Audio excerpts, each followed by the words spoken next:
DK Murali MLA നമുക്കൊപ്പം ചേരുന്നു. Shri DK Murali MLA, താങ്കളുടെ നിയോജക മണ്ഡലത്തിൽ ഉൾപ്പെടുന്ന ഒരു സ്ഥലമാണ് എന്നാണ് മനസ്സിലാക്കുന്നത്. കല്ലറ ഭരതന്നൂർ മേഖലയിലെ ആണ് ഒരു പ്രതിമയ്ക്ക് ഇത്തരം ഒരു അവസ്ഥയുണ്ടാവുന്നത്. താങ്കളുടെ ശ്രദ്ധയിൽ മുമ്പ് ഈ വിഷയം ഉണ്ടായിരുന്നു? അല്ല, ഇത് ഏതോ സാമൂഹ്യവിരുദ്ധന്മാർ പണ്ട് ചെയ്തതാണ്. അതൊരു സംഘടനയുടെ തന്നെ ഭാഗമായി സ്ഥാപിച്ച പ്രതിമയാണ്. അന്ന് പോലീസ് കേസും മറ്റുമൊക്കെ ആയിട്ടുണ്ട്. ഇത് തെരഞ്ഞെടുപ്പ് കാലത്തൊരു ചർച്ചാ വിഷയമായതായിട്ട് എന്റെ ശ്രദ്ധയിലില്ല. അല്ല, ഇത് പ്രശ്നം ഇതാണ്, 17 വർഷമായി ഒരു തലയില്ലാത്ത രീതിയിൽ അംബേദ്കറുടെ പ്രതിമയാണ്. അത് സ്ഥാപിച്ച സംഘടന തന്നെ പുനഃസ്ഥാപിക്കാൻ മുൻകൈ എടുക്കാത്തതിന്റെയും കൂടെ ഭാഗമായി വന്നതാണത്.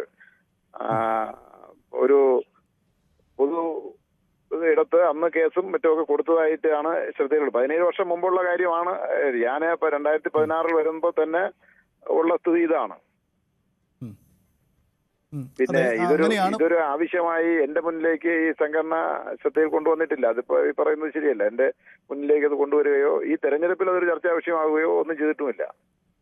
അല്ല, തെരഞ്ഞെടുപ്പിൽ ചർച്ചാ വിഷയമായോ ഇല്ലയോ അതൊരു വേറൊരു വിഷയം. പക്ഷെ നമ്മുടെ പ്രശ്നം, താങ്കളുടെ നിയോജക മണ്ഡലത്തിൽ ഉൾപ്പെടുന്ന ഒരിടത്ത് ഇങ്ങനെ തലയില്ലാതെ ഒരു അംബേദ്കറുടെ പ്രതിമ നിൽക്കേണ്ടി വരുന്ന അവസ്ഥയാണ്. ചുരുങ്ങിയ പക്ഷേ അത് അവിടുന്ന് മാറ്റുമെങ്കിലും ചെയ്യണം. അതല്ലെങ്കിൽ ആ ഭരണഘടനാ ശില്പിയോടുള്ള, നാളെ അദ്ദേഹത്തിന്റെ ജന്മദിനമാണ്, നമ്മൾ കാണിക്കുന്ന ഒരു വലിയ അനാദരവാണ്. അപ്പോൾ അത് അതിനൊരു ഇടപെടലാണ്. തീർച്ചയായിട്ടും അടിയന്തരമായി ശ്രദ്ധിച്ച് അതിന് വേണ്ട നടപടികളിലേക്ക് പോകും. താങ്കൾ ദയവായി ആ സ്ഥലം ഒന്ന് സന്ദർശിക്കണം, ആ സാഹചര്യം ഒന്ന് കാണുന്നതാണ് ഞങ്ങൾ പറയുന്നത്. കാരണം ആ വിഷ്വൽസ് അങ്ങേയറ്റം ഇതാണ്. ഒരു MLA അവിടെ ഞങ്ങൾ പഞ്ചായത്തുമായി ബന്ധപ്പെടുന്നുണ്ട്. പഞ്ചായത്തൊക്കെ പറയുന്നത് അവർക്ക് ഇടപെടാൻ, അവിടുത്തെ മെമ്പറൊക്കെ പറയുന്നത് ചില ലിമിറ്റേഷൻസ് ഉണ്ട് എന്നതാണ് പറയുന്നത്. MLA തലത്തിലോ ആ തരത്തിലോ പറ്റുള്ളൂ, ഒരു ഫണ്ട് വേണ്ടി വരും, അങ്ങനെയൊക്കെയാണ് പറയുന്നത്. എന്തായാലും അതിൻ്റെ നിയമക്കുരുക്കൾ എന്തായാലും താങ്കളുടെ ഒരു ഇടപെടൽ ഞങ്ങൾക്ക് ഉറപ്പ് വെക്കാമോ?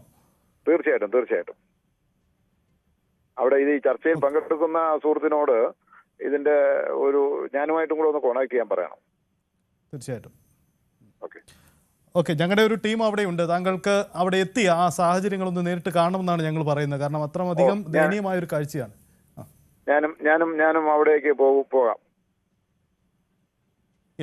യെസ്, വളരെ നന്ദി. താങ്കളുടെ ഒരു ഇടപെടൽ ഞങ്ങൾ പ്രതീക്ഷിക്കുകയാണ്. വരുന്ന മണിക്കൂറുകളിലെങ്കിൽ ആ ഇടപെടൽ പ്രതീക്ഷിക്കുന്നു.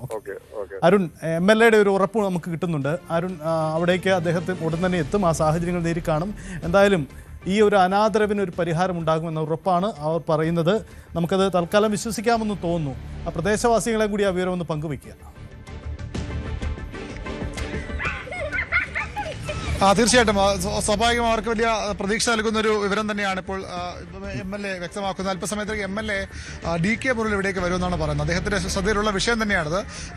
അടിയന്തരമായ ഒരു പരിഹാരം ഉണ്ടാക്കുമെന്ന് പറയുന്നു. നല്ല കാര്യം, വളരെ നല്ല കാര്യം. ഇത്രയും കൊല്ലങ്ങൾ കൊണ്ട് ഇങ്ങനൊരു പ്രതികരണം ഉണ്ടായതിന് സന്തോഷമുണ്ട്. ഇതിന് മുന്നിട്ട് ഇറങ്ങാൻ പറ്റിയതിൽ അഭിമാനമുണ്ട്. ഇതിന്റെ പേരിൽ ഇത് നമ്മളെ നാടിനൊരു അഭിമാനമാണിത്. അപ്പോൾ അത് മാറുവാണെങ്കിൽ അത്രയും നല്ലതായിരിക്കും. നമ്മൾ ഇതിനകത്ത് വേറെ എന്ത് പ്രവർത്തനം ചെയ്തിട്ട് ഒരു കാര്യമില്ല, ഒരു അടിത്തറ ഇല്ലാതെ നമ്മൾ ഇതിനകത്ത് ഒന്നും ചെയ്തിട്ട് ഒരു കാര്യമില്ലെന്നാണ് എൻ്റെ ഒരു അഭിപ്രായം. അപ്പോൾ ഇതിനൊരു മാറ്റം ഉണ്ടാവണം.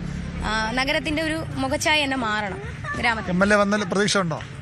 MLA വരുന്നതിനാ ഇവിടെ വന്ന് കാണും, പരിഹാരം ഉണ്ടാക്കുമെന്ന് പറയുന്നത്. കാരണം അങ്ങനെ വന്ന് കാണുമെങ്കിൽ നമുക്ക് അത് നല്ല. കൂടുതൽ വാർത്തകൾക്ക് News 18 Keralam YouTube channel subscribe ചെയ്യുക.